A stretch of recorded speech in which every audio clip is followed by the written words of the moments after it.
Hello and welcome gamers to another episode of Vidja Game Hunting, and I'm back this week with an absolutely epic garage sale pickup, something just completely unbelievable for me, and it was kind of random. Just to set the story up a little bit, this was not a time that I was out looking for garage sales or game hunting at all.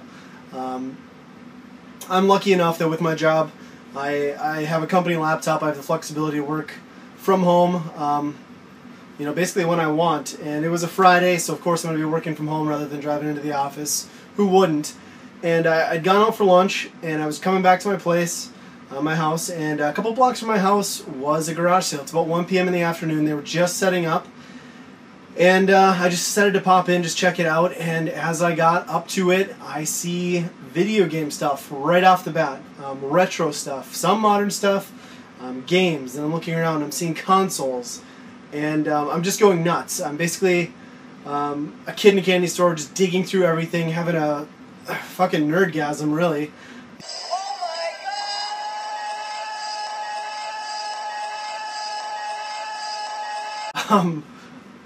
It was just crazy, and stuff was dirt cheap. I mean, I felt like I was shopping, looking at a garage sale from 10 years ago when I used to pick up NES games and Genesis games like 50 cents a dollar. I mean, this was the kind of stuff for the most part that he had. And it was epic, the sale, not only in regards to the one major item in particular, just the rarity and the fact that I found this at all at a garage sale, especially in this condition, and also in the amount that I spent. I've never spent this much at a garage sale ever. $150 in total, which I know is crazy, but I got a ton of stuff, and overall the value of the items I got far outweighs the price. And I probably wouldn't have normally done this, but like I said, I was about 2 blocks from my house, so I figured if I got any of this stuff home and tested it out quick and it didn't work, I could go back and try and haggle for my money back. So I had that little peace of mind to make me feel a little more comfortable with doing it. And I grabbed a bunch of stuff, couple systems, a bunch of games, and it's too much to go through in one giant video. I like to keep my videos under 10 minutes just to make them a little bit more digestible, especially if people are watching it on the go on their phones and whatnot. So I will start off showing one system, and then I'm going to show all the games I picked up for the Genesis, and we will get to the rest of the stuff in part 2. But first system I grabbed here was the Nintendo 64. It came with one controller. I got the power AC adapter, but there was no AV cord. Not a big deal. Can use my GameCube one, I believe, or I can just grab one for cheap. Did have the expansion pack. I don't own an N64. I haven't had one for years. I've never really been that into the system, to be honest. I kind of went PlayStation 1 and never looked back during that generation. But it's nice to have one again. I always see games that I just pass up because I don't have the system, and I'm not a huge fan of it, but maybe I'll start grabbing more and giving them a second look. So starting off with the Genesis games here, I got a pretty good stack. Most of these were marked incredibly cheap. Actually, some of them were marked for free. There were duplicates of games I already had that I wasn't going to grab, but I flipped them over and the price tag literally said free, which makes no sense. Why you'd ask prices for one and nothing for another. I don't get it, but I wasn't going to complain. Subterranea for the Genesis.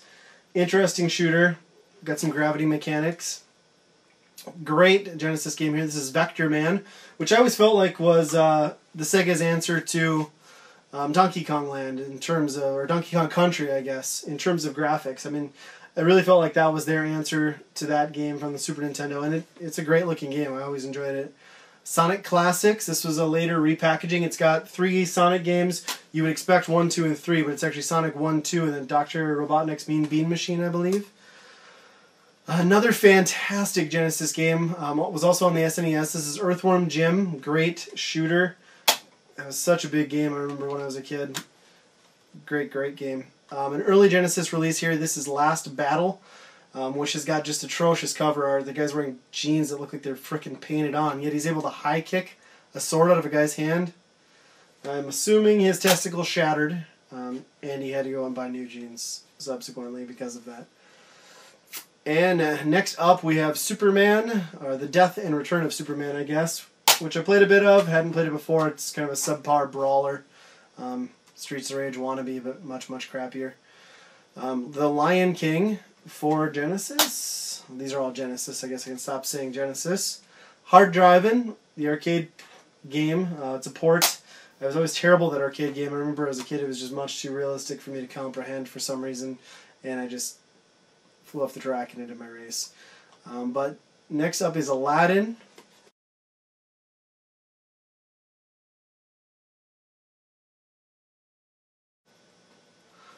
Whack-A-Critter,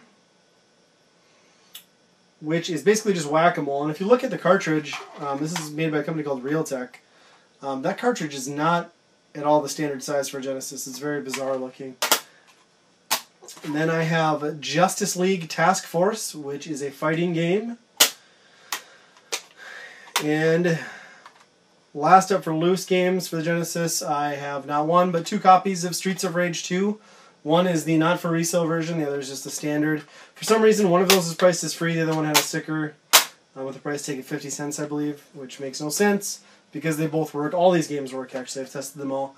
And last up for the Genesis is a boxed complete game, Galaxy Force 2, which is a shooter behind the ship perspective, though. I played a little bit of it. It wasn't real great. But that's where I'm going to end this video, and I'm going to come back with part 2 and show you the rest of my items, and the big item that I'm most excited for and can't believe I have it in my collection now. You will get to see this guy in